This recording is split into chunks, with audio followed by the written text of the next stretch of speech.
Hello दोस्तों, एक बार फिर से स्वागत है आप सभी मित्रों का हमारे यूट्यूब चैनल रेनो क्लासेस पर। आज हम लोग कुछ महत्वपूर्ण लेटेस्ट सामान्य अध्ययन का अध्ययन करेंगे। तो आइए शुरू करते हैं। प्रधानमंत्री नरेंद्र मोदी द्वारा भारत को कब खुले में शौच मुक्त घोषित किया गया? 20 अक्टूबर 2019 को। प्रधानमंत्री नरेंद्र मोदी द्वारा भारत को कब खुले में शौच से मुक्त घोषित किया गया? 20 अक्टूबर 2019 को। विलय के पश्चात भारत में कुल सार्वजनिक बैंकों की संख्या अब कितनी रह गई है? 12। विलय के पश्चात भारत में कुल सार्वजनिक बैंकों की संख्या अब 12 रह गई है। भारतीय रेल ने रेल में यात्रा कर रहे व्यक्तियों एवं उनके सामानों की सुरक्षा व्यवस्था के लिए एक नया बल का गठन किया है। उसका नाम है कोरस। कोरस का फुल फॉर्म है commandos for railways security. CORAS का फुल फॉर्म है कमांडोज फॉर रेलवेज सिक्योरिटी।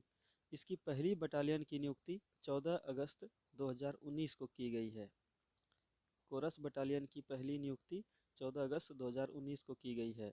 दो नए केंद्र शासित प्रदेश जम्मू कश्मीर एवं लद्दाख कब अस्तित्व में आया? 31 अक्टूबर 2019 को। दो नए केंद्र शासित प्रदेश जम्मू कश्मीर एवं लद्दाख कब अस्तित्व में आया? 30 अक्टूबर 2019 को।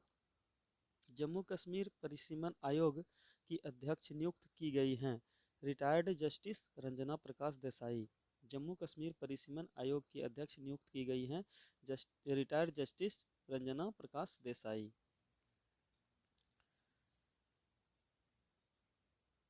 दरबार मूव की परंपरा किस राज्य से संबंधित है? जम्मू कश्मीर से। दरबार मूव की परंपरा किस राज्य से संबंधित है? जम्मू कश्मीर राज्य से। यह दरबार मूव व्यवस्था क्या थी? प्रत्येक वर्ष राजधानी सहित सभी प्रशासनिक बॉडी का एक स्थान से दूसरे स्थान पर स्थानांतरण था। दरबार मूव की परंपरा प्रत्येक वर्ष राजधानी सहित सभी प्रशासनिक बॉडी का एक स्थान से दूसरे स्थान पर स्थानांतरण था। जम्मू कश्मीर में इसका प्रारंभ डोगरा शासक गुलाब सिंह ने शुरू किया था। दरबार मूव की परंपरा जम्मू कश्मीर में किसने शुरू की थी? डोगरा शासक गुलाब सिंह ने शुरू किया था। भारतीय रेल द्वारा प्रथम बुद्धिस्ट सर्किट ट्रेन का परिचालन कब प्रारंभ किया गया? अक्टूबर 2019 में। भारतीय रेल द्वारा प्रथम बुद्धिस्ट सर्किट ट्रेन का परिचालन कब प्रारंभ किया गया? अक्टूबर 2019 में। यह कहां से कहां तक चला है? भारत तथा नेपाल के बीच प्रारंभ किया गया है।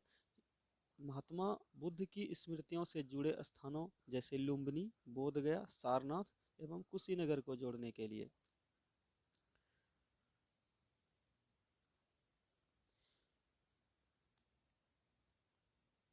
जननी सुरक्षा योजना अप्रैल 2005 में लाई गई थी। सरकारी अस्पतालों में डिलीवरी को प्रोत्साहन करने के लिए महिलाओं को 6000 का आर्थिक सहायता दिया जाता है। जननी सुरक्षा योजना अप्रैल 2005 में लाई गई थी।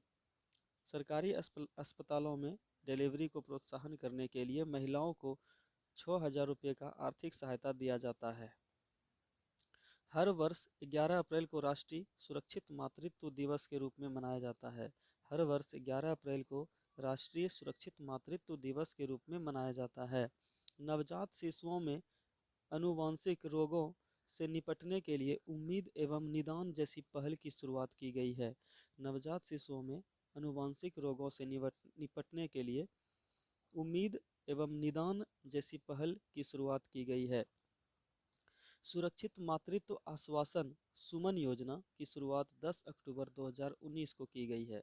सुरक्षित मातृत्व आश्वासन सुमन योजना 10 अक्टूबर 2019 को शुरू की गई है।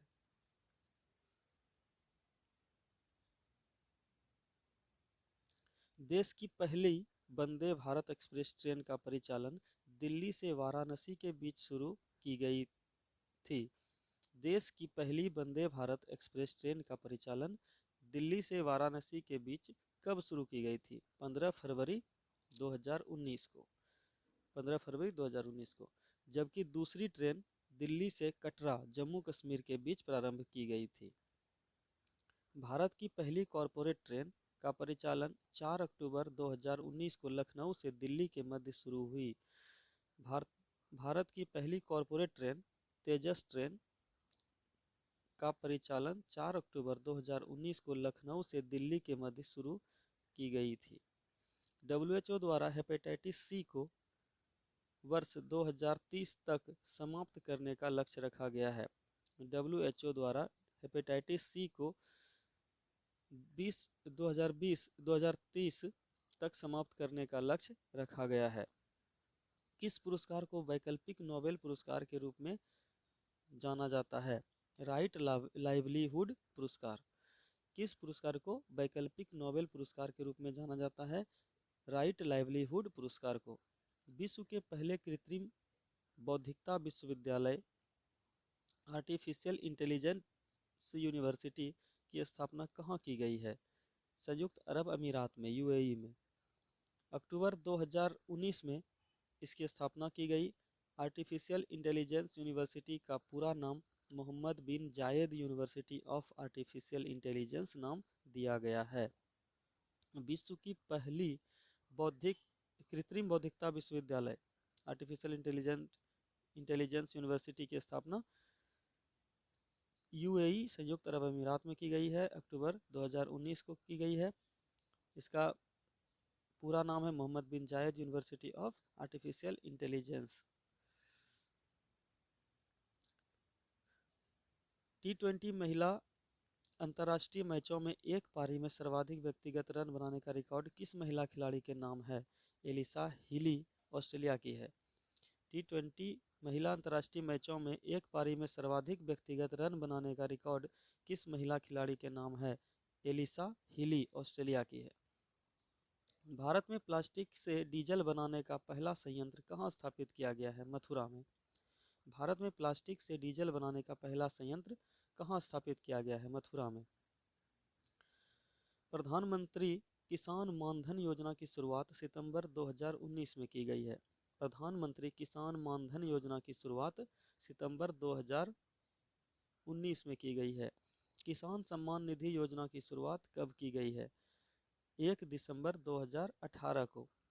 किसान सम्मान निधि की योजना की शुरुआत 1 दिसंबर 2018 को की गई है। सीमांत किसानों को प्रति वर्ष 6,000 रुपया 3 किस्तों में दिया जाता है।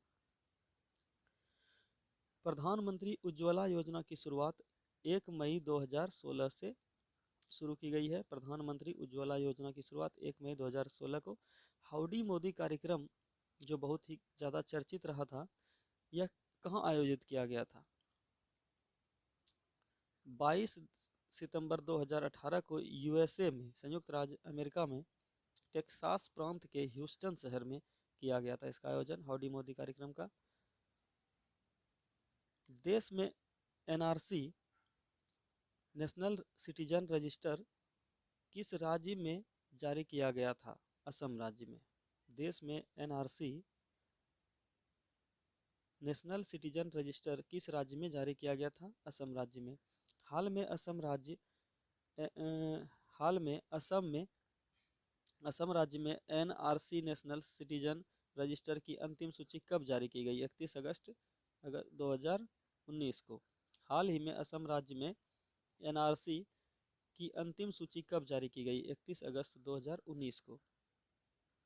एनआरसी को सर्वप्रथम 1951 में तैयार किया गया था, जिसमें 24 मार्च 1971 के पूर्व तक असम में रह रहे लोगों को लिस्टेड किया गया था। दुनिया का एकमात्र ऐसा देश जो अपने अपशिष्ट जल का 100% संग्रह करता है, ओमान देश है। दुनिया का एकमात्र ऐसा देश जो अपने अपशिष्ट जल का 100% संग्रह करता है, ओमान। विश्व का सर्वाधिक जल तनाव या जल संकट ग्रस्त वाला देश कतर है। विश्व का सर्वाधिक जल तनाव या जल संकट ग्रस्त देश कतर है। जल तनाव या जल संकट ग्रस्त देशों का क्रम क्या है? सबसे ज़्यादा कतर, फिर Lebanon, Israel, Iran, Jordan, Libya. 0 day सर्वप्रथम दक्षिण अफ्रीका के केपटाउन शहर में जल के उपयोग को सीमित और प्रतिबंधित करने हेतु लोगों का ध्यान आकर्षित करने हेतु उत्पन्न एक विचार है इसका आशय जल का अभाव का दिन होता है। जीरो डे सर्वप्रथम दक्षिण अफ्रीका के केपटाउन शहर में जल के उपयोग को सीमित और प्रतिबंधित करने हेतु लोगों का ध्यान आकर्षित करने हेतु उत्पन्न एक विचार है। इसका आशय जल का अभाव का दिन होता है। 3 तलाक को कब असंवैधानिक व अवैध घोषित किया गया? 19 सितंबर 2018 को 3 तलाक को कब असंवैधानिक व अवैध घोषित किया गया? 19 सितंबर 2018 को। भारतीय रेल की पहली प्रिंटिंग प्रेस हेरिटेज विरासत गैलरी देश में कहाँ खोला गया? मुंबई में। पश्चिमी रेलवे द्वारा खोला गया है इसे। भारतीय रेल की पहली प्रिंटिंग प्रेस हेरिटेज विरासत गैलरी देश में कहाँ खोला गया है? मुंबई में। पश्चिमी रेलवे द्वारा। जीआई टैग किस विशिष्टता को दर्शाता है? उत्पाद के उत्पादन का विशिष्ट भौगोलिक क्षेत्र को दर्शाता है। जीआई टैग किस विशिष्टता को दर्शाता है? उत्पाद के उत्पादन का विशिष्ट भौगोलिक क्षेत्र को दर्शाता है। नोट: देश में जीआई टैग सर्वप्रथम 2004 में दार्जिलिंग टी को दिया गया था। यह विशिष्टता 10 वर्षों की अवधि के लिए दिया जाता है। वस्तुओं को जीआई टैग किस अधिनियम के तहत दिया जाता है? वस्तुओं को जीआई टैग किस अधिनियम के तहत दिया जाता है? भौगोलिक सूचक पंजीकरण प्लस संरक्षण अधिनियम 1999 के तहत दिया जाता है। दुनिया में सर्वाधिक बोली जाने वाली भाषाएं क्रमशः क्या क्या है? सबसे ज़्यादा चीनी या मंदारिन भाषा बोली जाती है, दूसरा स्पेनिश, तीसरा अंग्रेजी, चौथा पर अपना हिंदी है और पांचवा अरबी। दुनिया में सर्वाधिक बोली जाने वाली भाषाओं का क्रम क्या है? सर्वाधिक चीनी मंदारिन भाषा, स्पेनिश, अंग्रेजी, हिंदी एवं अरबी।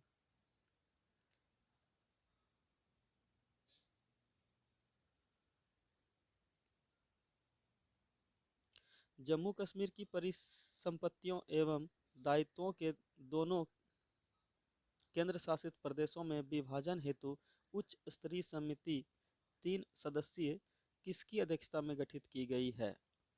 संजय मित्रा की अध्यक्षता में। जम्मू कश्मीर की संपत्तियों एवं दायित्वों के दोनों केंद्र शासित प्रदेशों में विभाजन हेतु उच्च स्तरीय समिति 3 सदस्यीय समिति की अध्यक्षता किसकी अध्यक्षता में गठित की गई है? संजय मित्रा की अध्यक्षता में। संयुक्त राष्ट्र संघ, यूनिसेफ, संयुक्त राष्ट्र जनसंख्या कोष आदि सभी का मुख्यालय कहाँ है? न्यूयॉर्क, यूएसए में है। संयुक्त राष्ट्र संघ, यूनिसेफ, संयुक्त राष्ट्र जनसंख्या कोष का मुख्यालय न्यूयॉर्क में है। अंकटाड, विश्व स्वास्थ्य संगठन, अंतर्राष्ट्रीय श्रम संगठन, अंतर्राष्ट्रीय रेड क्रॉस समिति, विश्व व्यापार संगठन, विश्व मौसम विज्ञान संगठन, विश्व बौद्धिक संपदा संगठन तथा अंतर्राष्ट्रीय मानक संगठन सभी का मुख्यालय जेनेवा, स्विट्जरलैंड में है। अंकटाड, विश्व स्वास्थ्य संगठन, अंतर्राष्ट्रीय श्रम संगठन, अंतर्राष्ट्रीय रेड क्रॉस समिति, विश्व व्यापार संगठन, विश्व मौसम विज्ञान संगठन, विश्व बौद्धिक संपदा संगठन तथा अंतर्राष्ट्रीय मानक संगठन सभी का मुख्यालय जेनेवा, स्विट्जरलैंड में है। यूनेस्को का मुख्यालय पेरिस, फ्रांस में है। अंतर्राष्ट्रीय परमाणु ऊर्जा एजेंसी ओपेक, संयुक्त राष्ट्र तथा औद्योगिक विकास संघ का सभी का मुख्यालय वियना, ऑस्ट्रिया में है। अंतर्राष्ट्रीय परमाणु ऊर्जा एजेंसी ओपेक, संयुक्त राष्ट्र तथा औद्योगिक विकास संगठन की सभी का मुख्यालय वियना, ऑस्ट्रिया में है। अंतर्राष्ट्रीय मुद्रा कोष तथा विश्व बैंक का मुख्यालय वाशिंगटन डीसी में है। अंतर्राष्ट्रीय मुद्रा कोष आईएमएफ तथा विश्व बैंक का मुख्यालय वाशिंगटन डीसी में है, अमेरिका में। राष्ट्रमंडल देशों तथा एमनेस्टी इंटरनेशनल का मुख्यालय लंदन में है। राष्ट्रमंडल देशों तथा एमनेस्टी इंटरनेशनल का मुख्यालय लंदन में है। अंतर्राष्ट्रीय न्यायालय कहाँ है? हेग में है, नीदरलैंड में। अंतर्राष्ट्रीय न्यायालय का मुख्यालय द हेग, नीदरलैंड में है। खाद्य एवं कृषि संगठन फाओ का मुख्यालय कहाँ है? रोम में, इटली में। खाद्य एवं कृषि संगठन फाओ का मुख्यालय कहाँ है? रोम, इटली में। नाटो का मुख्यालय ब्रुसेल्स में है। नाटो का मुख्यालय ब्रुसेल्स में है। ट्रांसपेरेंसी इंटरनेशनल का मुख्यालय बर्लिन में है। ट्रांसपेरेंसी इंटरनेशनल का मुख्यालय बर्लिन में है। भारत का सरकार के आह्वान पर देश में टीका उत्सव किस दिन मनाया गया था? 11 से 14 अप्रैल 2021 को कुल 4 दिवसीय सामूहिक टीकाकरण कार्यक्रम आयोजित किया गया था। भारत सरकार के आह्वान पर देश में टीका उत्सव किस दिन मनाया गया था? 11 अप्रैल से 14 अप्रैल के बीच 2021 को 4 दिवसीय सामूहिक टीकाकरण कार्यक्रम था। देश में टीकाकरण की शुरुआत किस दिन से हुआ? 16 जनवरी 2021 को। देश में टीकाकरण की शुरुआत किस दिन से हुआ? 16 जनवरी 2021 से। भाषा निर्देशिका के अनुसार वर्तमान में विश्व में लगभग कुल कितनी जीवित भाषाएं हैं? 7111, अर्थात यह भाषाएं अभी भी उपयोग में लाई जा रही है। भाषा निर्देशिका के अनुसार वर्तमान में विश्व में लगभग कुल कितनी जीवित भाषाएं हैं? 7111, अर्थात यह भाषाएं अभी भी बोली जाती हैं। आरबीआई द्वारा देश में मनी म्यूजियम की शुरुआत कब और कहां की गई है? मनी म्यूजियम की आरबीआई द्वारा देश में मनी म्यूजियम की शुरुआत कब और कहां की गई है? वर्ष 2019 में किया गया है। यह कोलकाता के काउंसिल हाउस स्ट्रीट पर स्थित है। वर्ष 2019 में इसकी शुरुआत की गई थी। यह कोलकाता के काउंसिल हाउस स्ट्रीट पर स्थित है। भारत में भारत में वर्तमान में बाघों की संख्या कितनी है? 2967। इस संख्या के साथ वैश्विक बाघों की संख्या का लगभग 75% आबादी भारत में है। भारत में वर्तमान में बाघों की संख्या 2967 है। यह संख्या के आधार पर वैश्विक बाघों की संख्या का लगभग 75% बाघ भारत में है। भारत में मानवाधिकार आयोग त्रिसदस्यीय होता है। इसकी स्थापना कब की गई? 12 अक्टूबर 1993 को। भारत में मानवाधिकार आयोग जो त्रिसदस्यीय होता है, इसकी स्थापना 12 अक्टूबर 1993 को की गई। दुनिया का सबसे अधिक जल तनावग्रस्त या जल संकटग्रस्त वाला देश कतर है।